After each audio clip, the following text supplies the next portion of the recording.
I said it. You just didn't hear it in that same realm. It's a pleasure to meet you. Looking forward to what you can do with our little bird.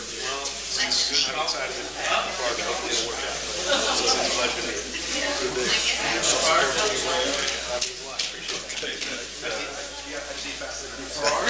You can get that. Everybody got that.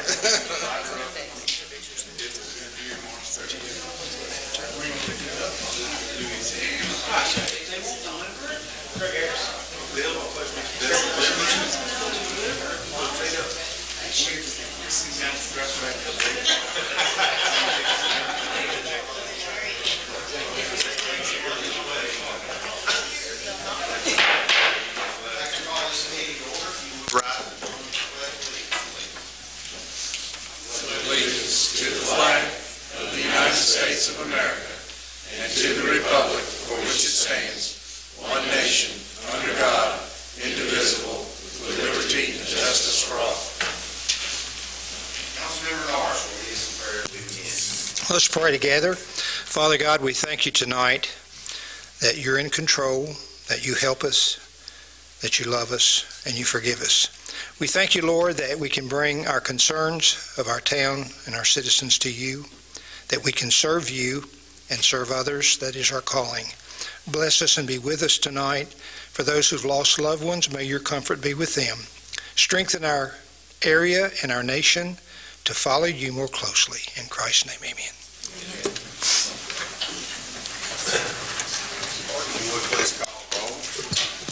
Hamer. Here. Dickinson. Here. Lowry. Here. Neal. Here. Harris. Here. Gross. Here. Oliver. Here. Honeycutt. Here. Kirkpatrick. Here. Gauntz. Yes, Witcher. Here. Norris. Here. All present. Thank you. You have in front of you a copy of the minutes from our meeting of February the 26th. Are there any additions or corrections to those minutes? Entertain a motion to approve. Councilmember Witcher, and second. Second. Councilmember Kirkpatrick. All in favor signify by saying aye. Aye. All opposed?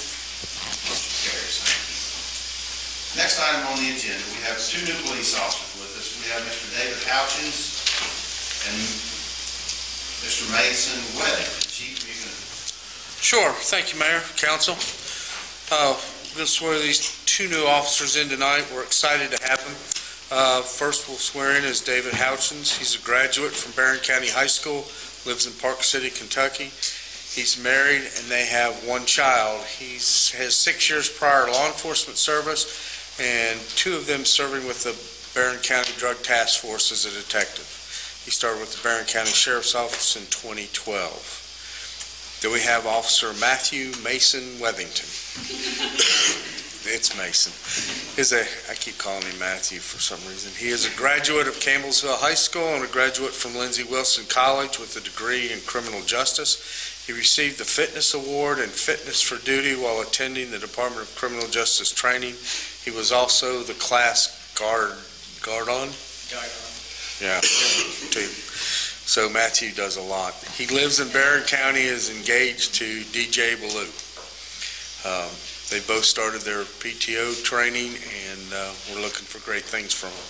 So guys, if you'll go up there, the mayor's going to Swear you in. Raise your right hand. DJ, if you'll come over here so he can pin his badge on when they're done.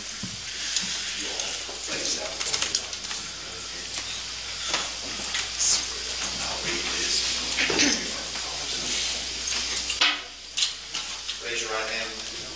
I do solemnly swear that I will support the Constitution of the United States and the Constitution of the Commonwealth, and be faithful and true to the Commonwealth of Kentucky so long as I continue a citizen thereof, and that I will faithfully execute to the best of my ability the position of police officer according to law. And I do further solemnly swear that since the adoption of the present Constitution, I, being a citizen of this state, have not fought a duel with deadly weapons within this state, nor out of it, nor have I sent or accepted a challenge to fight a duel with deadly weapons, nor have I acted as a second in carrying a challenge, or aided or assisted any person thus offending, so help me God.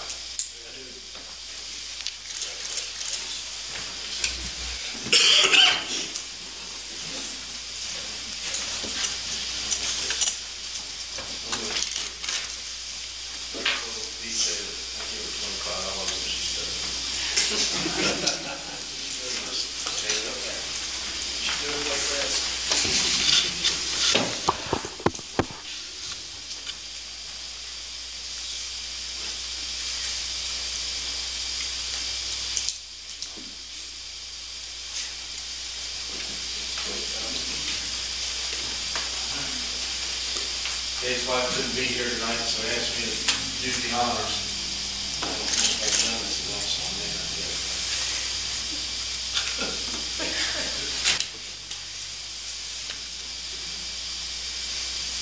Ladies and gentlemen, your new police officers.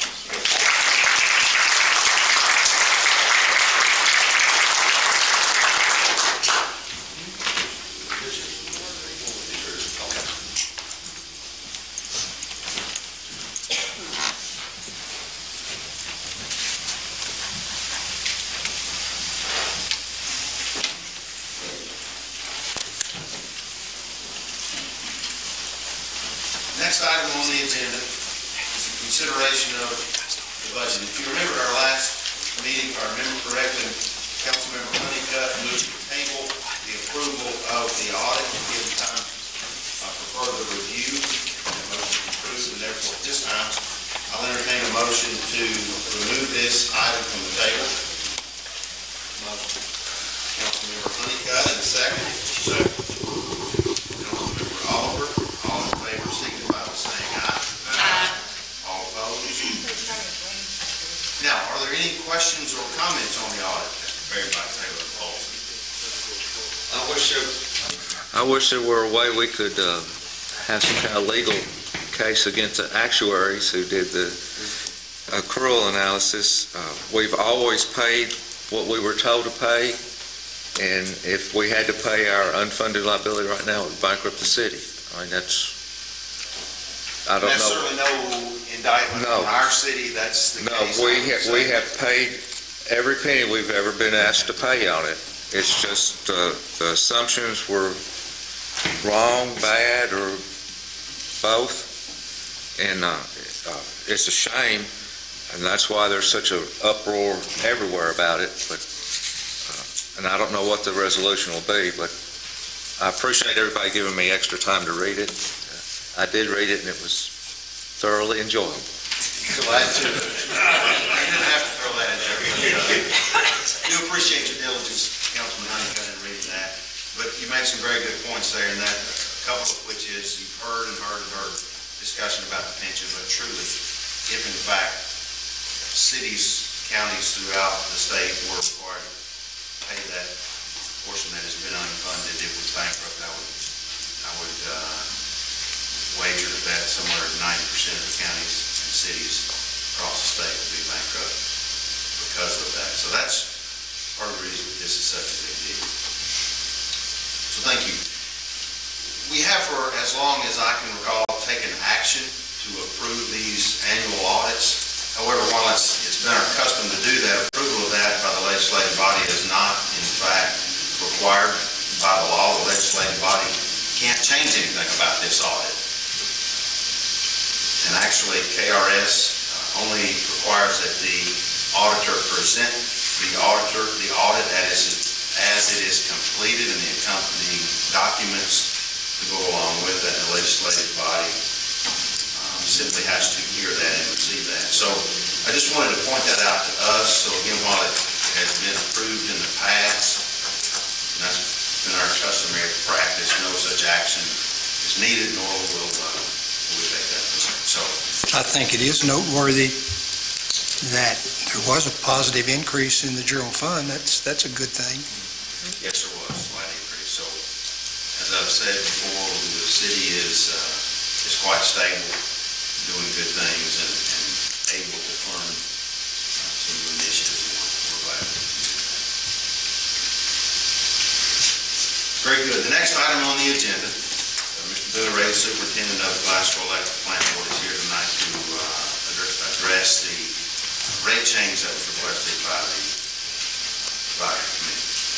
Mr. Ray, the floor is yours. Thank you, Mayor and members of the council. I'm here tonight because of a couple of lists of suggestions that were tendered to us last year in 2017. One of them was from the advisory council that was impaneled, and the other one was from the attorney that represented the city council, Danny Basil. Both came up with a list of actions that they wanted us to take, and we agreed, or the board agreed to take.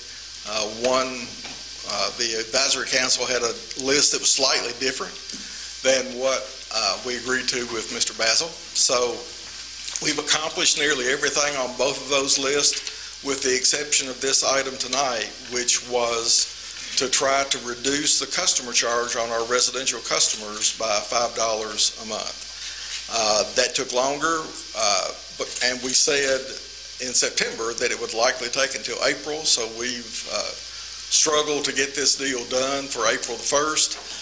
I'm here tonight because our interpretation of a Kentucky law that applies to municipally owned electric utilities is that if we enact a rate change, even if it's not an increase, that is not attributable to a change in our wholesale costs. In other words, it's not attributable to TVA, that we are to report to the city. There's two requirements. One, that we deliver a written report at least 30 days before the rate change takes effect. I did that because I put it in the mayor's hands at our board meeting on February the 28th. I thought you guys would have it in front of you tonight, but you don't. But you'll have it real soon. It's only a one-page letter, and I'm going to be kind of reading from it tonight. It's a one-page letter that has two different, what we call tariffs. A sheet of paper that has the complicated verbiage about how you get paid, how you charge for electricity. We have two residential rates, so that's why there's two tariffs. Both of those reflect the requested $5 reduction in the customer charge. However, as I put in the letter in September to Mr. Basil, there's no way to do that without collecting that money somewhere else. You know, we send out about 8,000 bills a month. About 5,800 of them are residential bills, and so a $5 reduction would turn into a lot of money real fast that we don't have.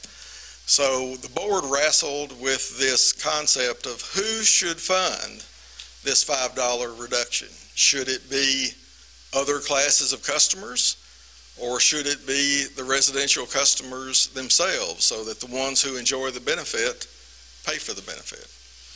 After a lot of discussion and a lot of interaction with TVA, a lot of mathematical models, the board elected to collect this money from the residential class so that we don't go back to a cross-subsidization problem that we tried starting in 2015 to do away with. So this $5 reduction also has a corresponding small increase in the kilowatt hour charge to pay for the $5 reduction. Now, if you're a low usage, that's based on the average amount of energy used in 2017. And for a residential customer, that turns out to be about 950 kilowatt hours. So if you use 950 kilowatt hours after April the 1st, your cost of kilowatt hours is going to go up by $5 and your customer charge goes down $5. So it's a net zero. If you use less, and this was one of the requests from the advisory council, is to come up with a way to deliver more of a benefit to low usage customers. If you use less than average, you're going to get the full $5 and you're not going to pay $5 extra in. Of course, there's a corresponding observation to that. If you use more than average, you're going to pay more than you get than you save on your customer charge. But that's the deal that the board approved. TVA has now approved it. We're ready to implement it. After I accomplish this delivery tonight, which satisfies the second element of the law, that there be a verbal presentation that, as far as I can tell, is just to mimic the written presentation, at least 10 days before the implementation of the rate change, then everything is satisfied. So that's what we're doing. I'll be glad to answer any questions that you have about it. I think it would be remiss if I didn't warn you that I'm going to dovetail right on to what your all's discussion just was about the pension crisis. We're in CERS as well at Glasgow Electric Plant Board, and we're hanging on every report from the Kentucky legislature to see how that's going to impact our costs. So within 6 months, I'm going to be back here to talk about a different rate change. We're going to have to implement the new wholesale rate that TVA is going to implement. We're going to have to implement whatever it costs to satisfy the Commonwealth of Kentucky and CERS. And we've also now been on this rate 3 years without addressing our increasing cost of our fixed costs. So all that's going to be rolled into another opportunity for you all to hear from me in about 6 months to straighten up our normal rates. But this is in satisfaction of the commitments that the board made in 2017, and this finishes that list from both the advisory council and from your all's council. Any questions? Mr. Ray, basically nothing has changed then, except if you use more electricity, it's going to cost you more.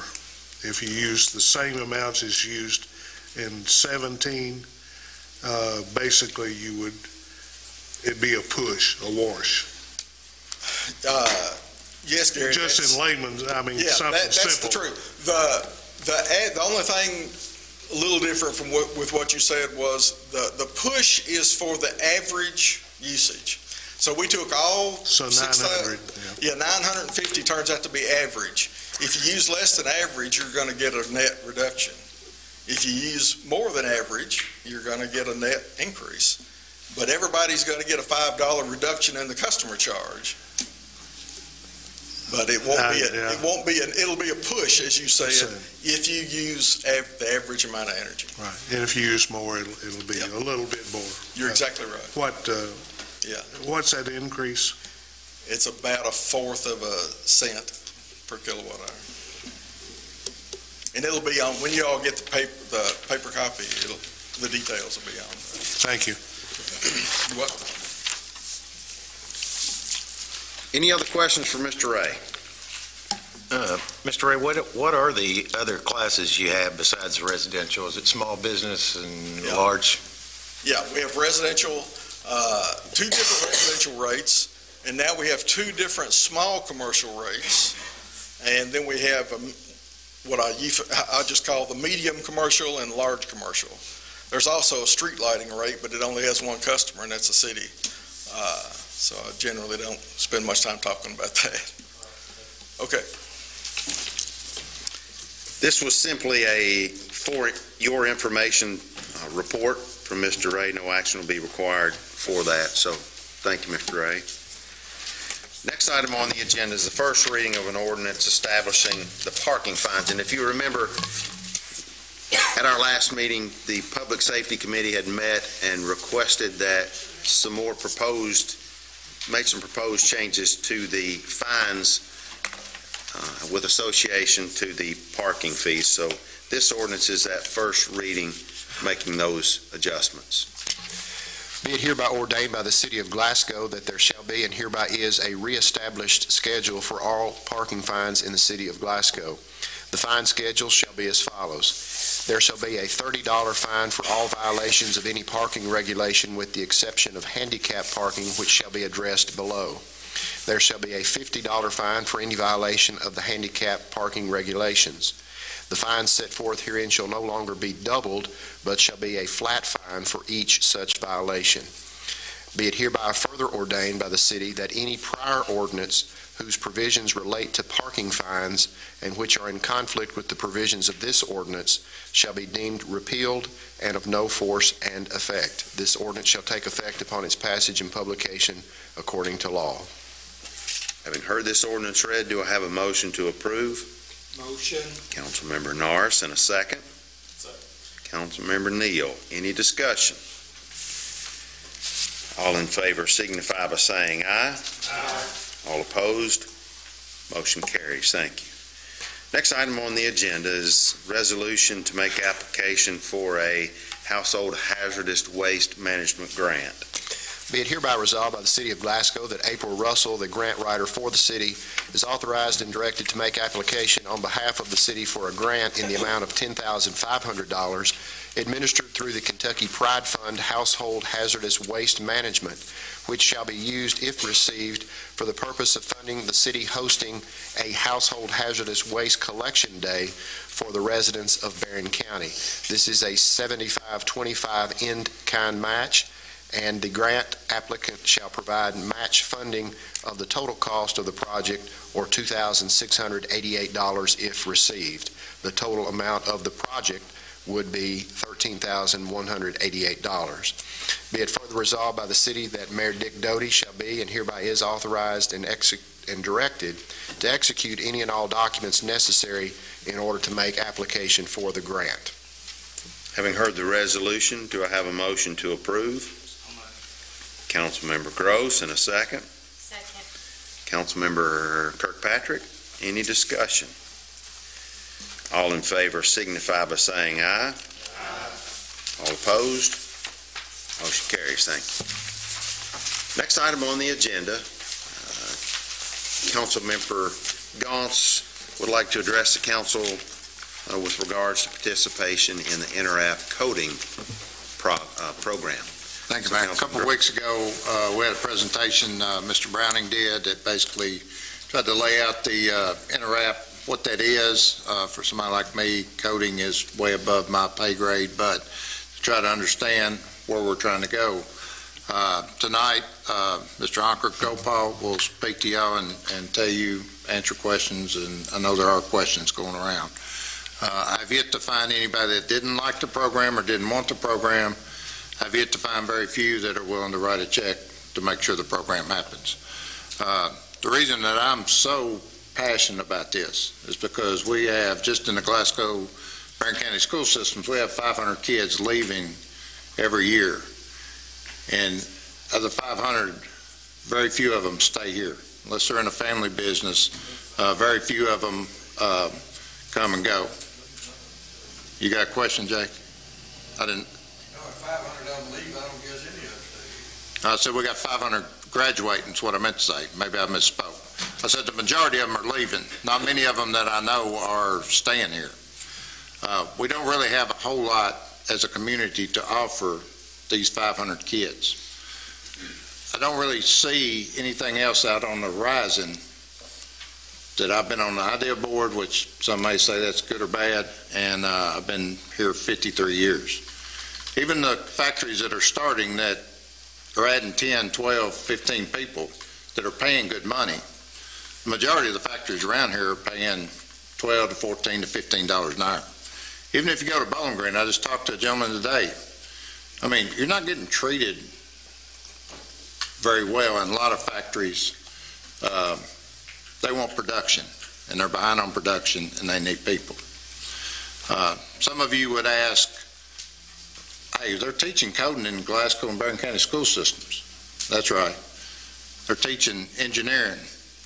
They're teaching liberal arts. They're teaching people that want to go be school teachers, but you don't graduate and become a school teacher. You don't graduate and become a doctor. You don't graduate and become an engineer.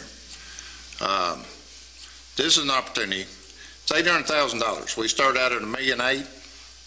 We couldn't get to $1.8 million.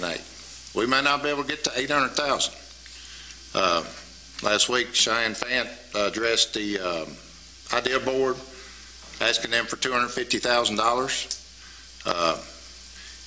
I will be asking the city, not tonight to put ink on the page, but for $150,000. I'll be asking the county for $150,000. I'll be asking each school system for $50,000 of in-kind match, whether that be Chromebooks or teachers or whatever.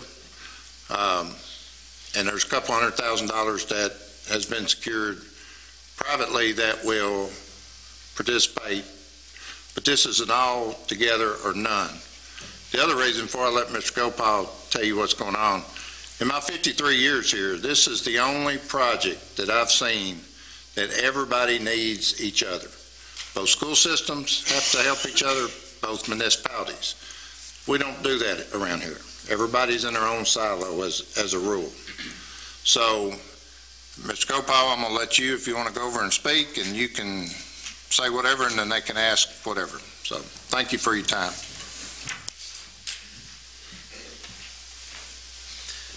Thank you, Councilman Goins.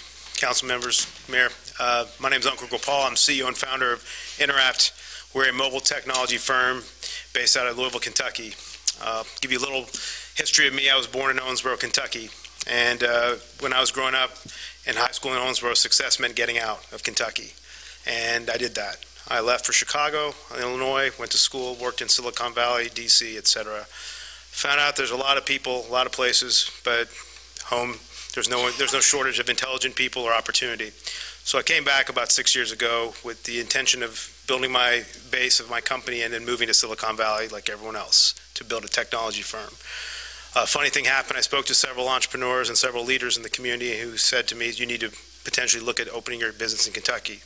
I said, that's crazy. No one starts a tech company in Kentucky. 6 years later, here I am telling you that I have got a tech company in Kentucky. Not only is it a tech company, but we have broken a lot of ceilings and a lot of myths about people working in the tech industry. One of the things we've done is we've been one of only 10 partners in the world that are Google Glass at Work partners. We were a 2015 award winner with Gartner as their digital services cool vendor. We have partnerships across the board with some of the Silicon Valley's top agencies. Most recently, our company did well enough to create our own in-house training program because we didn't have enough engineers and didn't have enough talents that we could draw from. It's a lot of scarcity in the market about people with the skills that a company like mine needs to succeed. So we built a training program in-house that got the attention of then Governor Beshear and Congressman Hal Rogers, who asked me to put together a similar program to teach people in eastern Kentucky that were affected by a lot of job displacement. I said, well, I'm not sure if that'll work, but I'd be willing to try because, frankly, if it works, we just basically change a lot of people's lives. And if it doesn't work, at least we'll know where the gaps are so we know what to address so we can get more people employed in the tech economy because we know it's coming.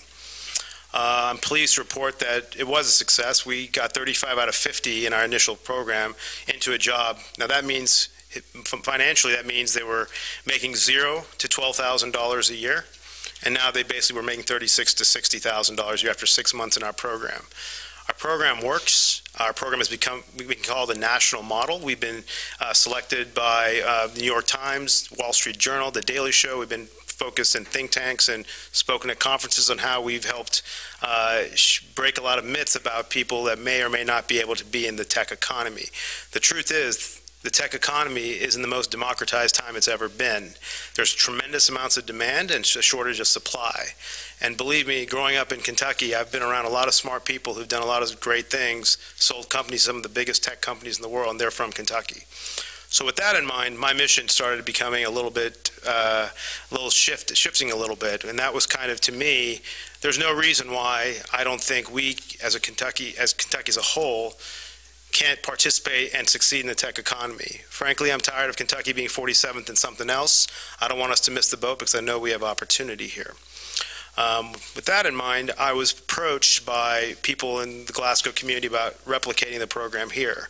The simple truth of it is that I've met with some of your school kids, I've met with some of your leaders, I've met with your teachers, and the raw material is here.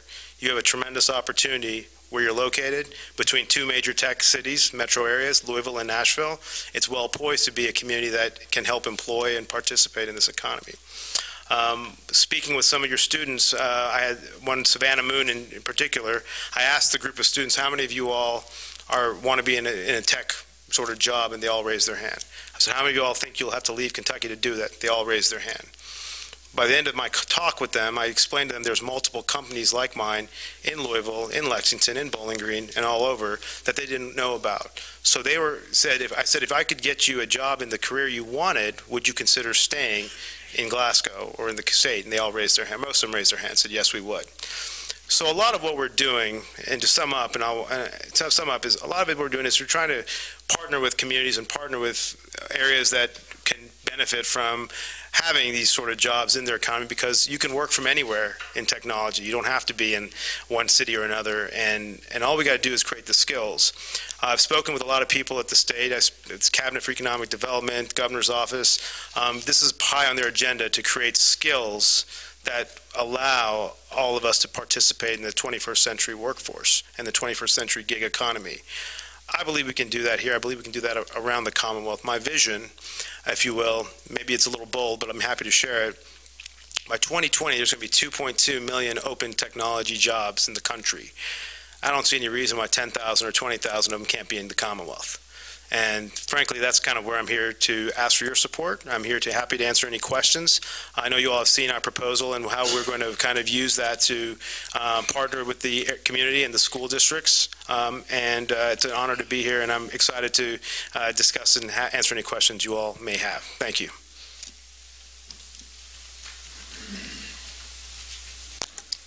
Questions for Mr. Gopal?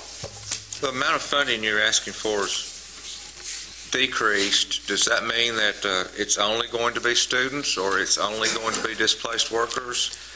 Also, the second part would be the amount you're asking for, is that a one-time funding, or is it a continuous annual funding? And how long would the training continue? Will it be from now forever, for 10 years, 1 year, yeah, so 6 months? Sure. So the initial funding is for one cohort that we're going to start with. So some of those include stand-up costs of putting a program in here. We'd have to bring people from Louisville to relocate temporarily to the area, which we're willing to do.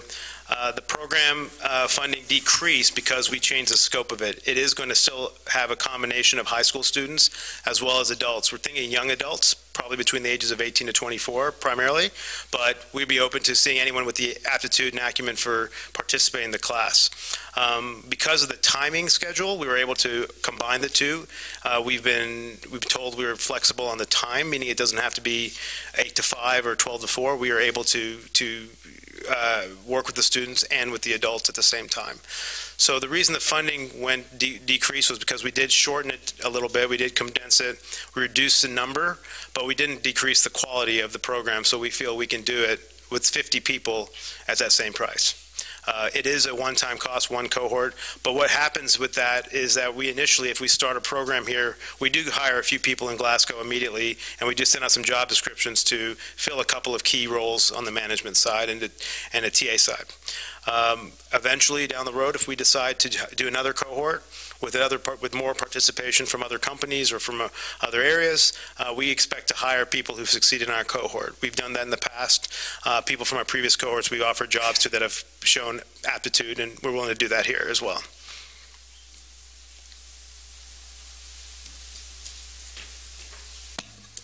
When you mentioned that 35 of the 50 got a job, where are those jobs, or where were those jobs? Right. Well, as you can imagine, there's not a lot of tech companies in a central location, Eastern Kentucky, so they were kind of spread out. We had some people who got offers from the Board of Education to run their IT services division, so they were kind of scattered around. My company gave 25 offers to people, and some people didn't take our offer because they didn't want to drive an hour and a half each way. They wanted to stay closer to home. Hour and a half meaning in our location in Paintsville at the time. So we actually thought that it was a win. What we did was we showed there was aptitude and acumen out there, and it's true. It's a place that's been misunderstood, that this is not no secret here, but the state of Kentucky in the national circle, people think that they have a different opinion of us than we all know the truth to be. In Eastern Kentucky, we had people who stayed in the area. We kept the jobs there. Some of them are commuting to client sites, which we do, but all the jobs are still there.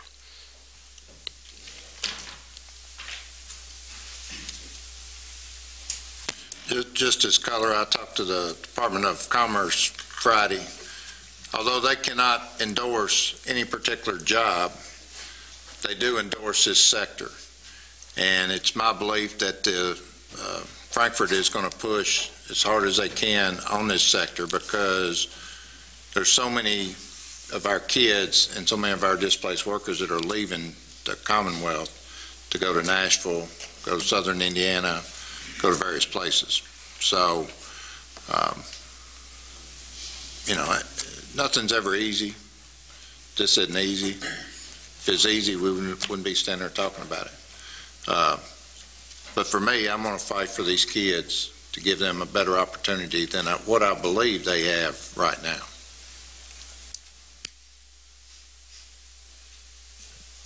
How many people do you have working in your Portland, Oh. area, Louisville Mhm. area? Have you moved into that location, or how many employees? We have 50, right under 50 employees now. They're working in one of two locations. We have a training facility on River Road in Louisville near downtown, and one facility we bought in Portland that's being renovated right now. Mr. Gopal, can you expound on some of the clients that you have that you're working? Yeah, our company, as you know, we work with a lot of large companies. We've been fortunate enough to work with companies like Humana, Yum Brands, ResCare, Kindred Healthcare. Some of the larger companies have the same problem with finding talent, recruiting talent, and retaining them. So we feel that one of the things we're doing, and not just doing work for them, but also partnering with them, they're willing to look at our graduates as a potential pipeline for their own employees. So we know that there's appetite for corporations to look past a four-year degree and look at the skill set, because there's a shortage. One of the things that we have done as part of our journey is that we're one of the first apprenticeship programs in IT in the Commonwealth. It's not the country. So we're a U.S. Department of Labor registered apprenticeship program. All of our graduates at our company that are with us are about to finish their apprenticeship certification in the next few weeks, which that means it's a portable credential that shows that they have put in the hours, the effort, and have the experience, because a lot of times people come up with a resume, but they don't have the experience on their resume. They get it now with what we've done. That means they passed a very rigorous sort of set of standards. That means that they've done on-the-job training, which any employer will tell you that's what we're looking for, people who've done the job and can do the job. And one other question. You're planning on being here, if everything works, you're planning on setting up? Yeah, I see no reason why a company like mine, with the vision we have, my vision is to put multiple locations around the Commonwealth so people don't have to leave and always move somewhere. You can work anywhere as long as you show up to work on time, log into your computer, communicate with your team in Louisville, in wherever it may be. We've done that historically. That's how you work. That's how offshoring works. You basically just communicate via phone, email, whatever. There's no reason why we couldn't do it here in the Commonwealth. We think there's plenty of work to be done. We think there's a shortage of skills that we're trying to address. And frankly, being in Glasgow, I grew up in a town like this. Owensboro is not that much different, right? And I see the values and the reason. I don't want to see our Commonwealth brain drained. I don't want to see small cities brain drained. I think that when you have conscious capitalism at the core of your business, like our company does, we think we can create opportunities and create economic prosperity in the cities that made our Commonwealth great in the first place. So we're very passionate about that. My whole team is excited about this opportunity as well.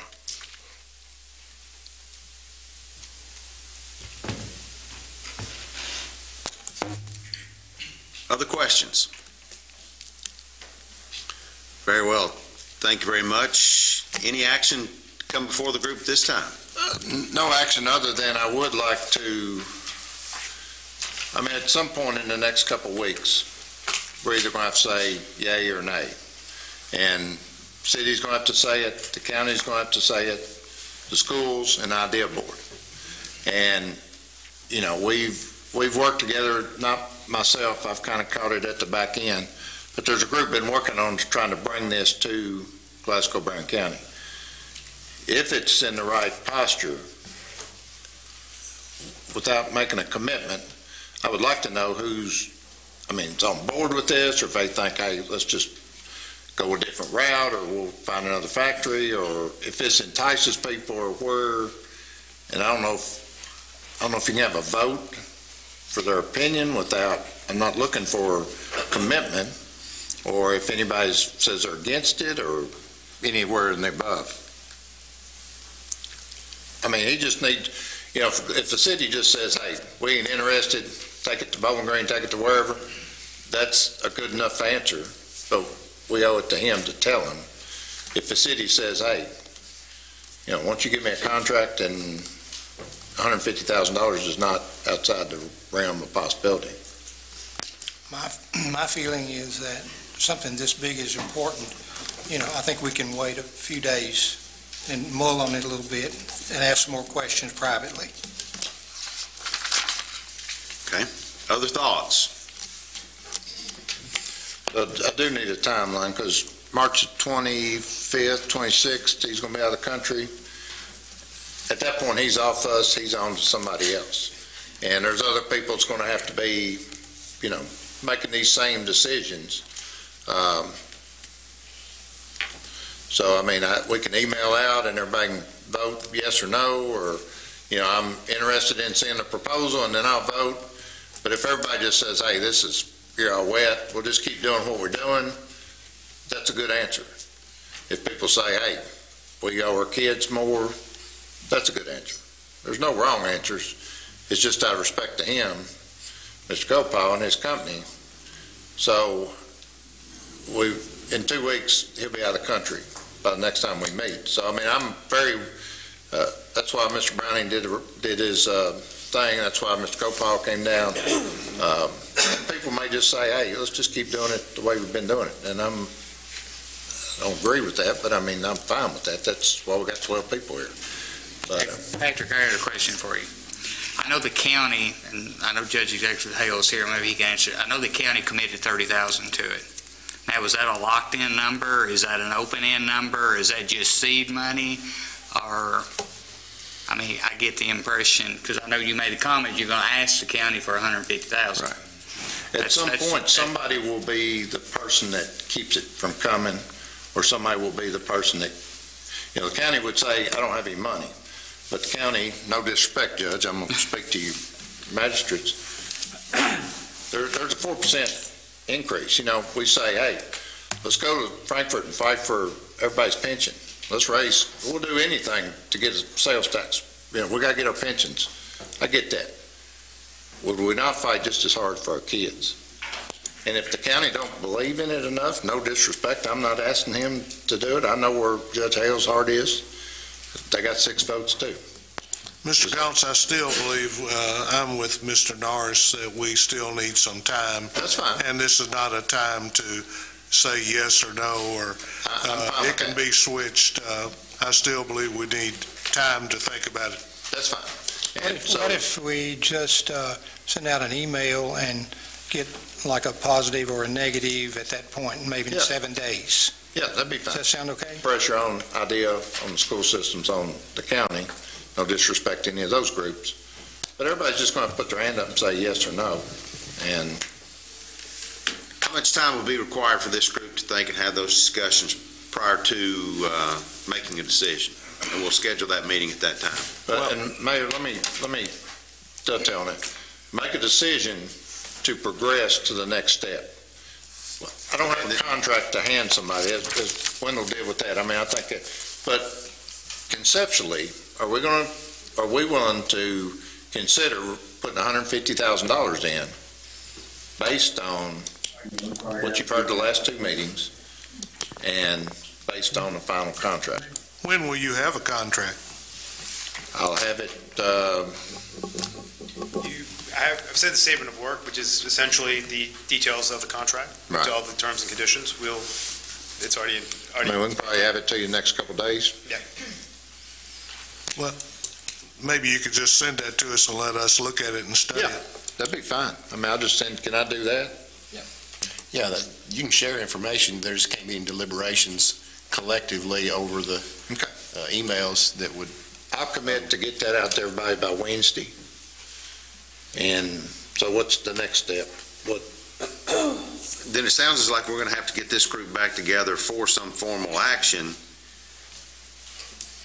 Be two votes on it, or is it just a resolution?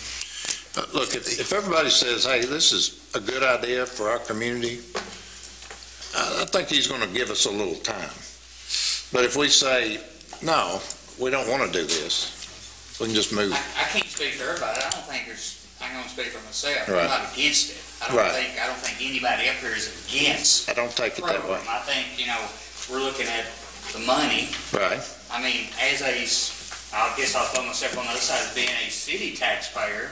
I also pay county taxes also, so I'm contributing technically twice to it in a way, if you look at it that way. Right. I'm not against it. I'm just trying to look at the money issue.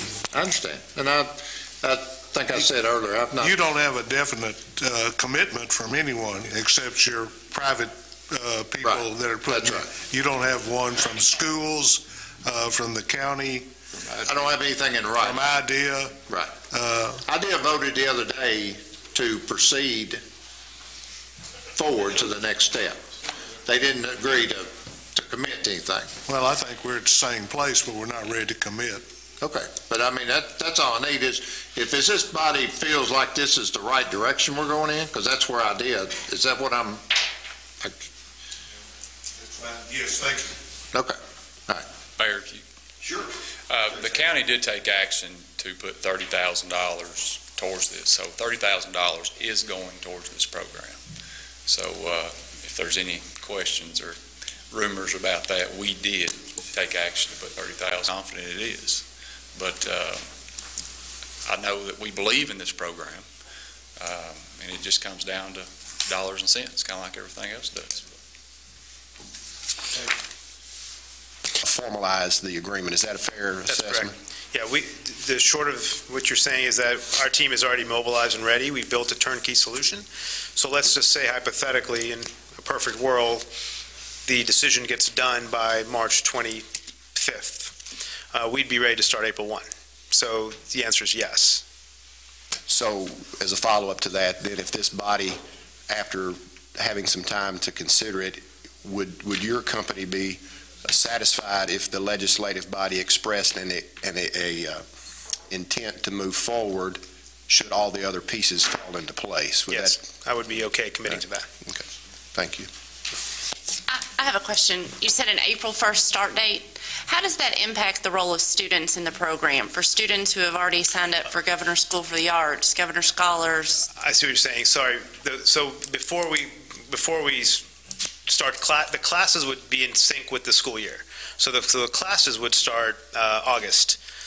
Is what we're targeting. So the high school, and you have that participate. But in order to start the program, we've got to start, marketing, recruiting, we do a very strong assessment process to where we interview and application. So there's usually about a 2 to 3 month timeline before you start a program. So with school being out in summer, we're taking that into account as well. With two school districts going into a program like this, is application just a pool and it could be half from one school district, half from the other, or how does that work? It's flexible. It's flexible. I think in Louisville, where we have a successful program stood up in the high schools, we had invited 5 districts to participate, and 3 of them did. 2 of them, just for logistic reasons, weren't able to in time. But they basically just said, we'll pay X dollars for these many seats. So they were able to do it that way, because Jefferson County had more people than Shelby County, that sort of thing.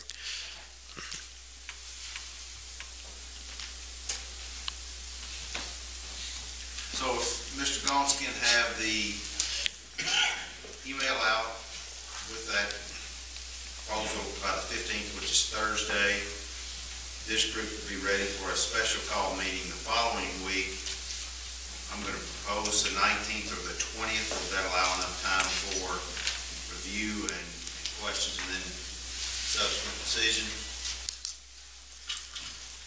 Well, I'm just wondering though if they're not going to have the program till August, does it have to be a special call meeting to get this done? And the answer is yes. We've got, confidential, we've got 17 other communities that are, we're trying to find pipeline for between now and 2019. In order to lock it in, but also there's prep work that needs to be done. We have a facility to set up. We build a state-of-the-art type of environment, application process, hiring a couple people that can do it. Generally, about 90 days of lead time is really what we need to get it done properly. Thank you. That answers that question. I'll just challenge you, the city council. It doesn't matter if we choose to bring a company in, big or small, INTERAP, which is something I truly believe in. If we're not all pulling in the same direction, we will never bring anything in here. So I just challenge you to show unity in any project that we try to take on, and not live in two different worlds, counties over here and cities over here, because we're all residents of Barron County. Thank you.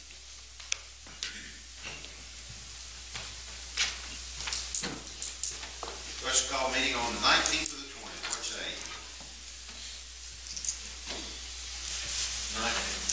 19th will be the schedule, I'll post that. Monday, 5:30 p.m., will that satisfy everyone? Very good. Anything else that we need to speak to as far as INTERAP, sir? Thank you, Mayor. Very well. Thank you, Mr. Gopal. Thank you. Thank you for the rest of the group that's supporting that. We appreciate you addressing some of it. Few announcements to make. Pre-spreader day, medication take-back day will be Saturday. That's this Saturday, March the 17th at 9 a.m. till 12 noon at the Southgate Plaza. You can have your confidential documents shredded at that time. The police department will be on site to take those medications. Glasgow Barron County Cleanup Week will begin on Monday, March the 19th and go through Friday, March 23rd. We provide an opportunity for city residents to clean out their garage, their attics, and any other spaces around the house. City residents may place that extra bag of trash and large items at the curbside on your regular collection day. For a list of unacceptable items, you may visit the city's website, cityofglasgow.org, or contact the Department of Public Works. And lastly, Confederate Railroad, with special guest Bull Rooster, will be presented by the Kiwanis Club of Glasgow, and they'll be performing at the Plaza Theater on Friday, April the 20th at 8 p.m. Tickets are on sale, and they are $25 each. And to purchase those tickets, you can call Plaza box office, or you can visit their website at historicplaza.com. Any other announcements? I'll entertain a motion to adjourn. Member Kirkpatrick, and second. Second. Member All in favor, signify by saying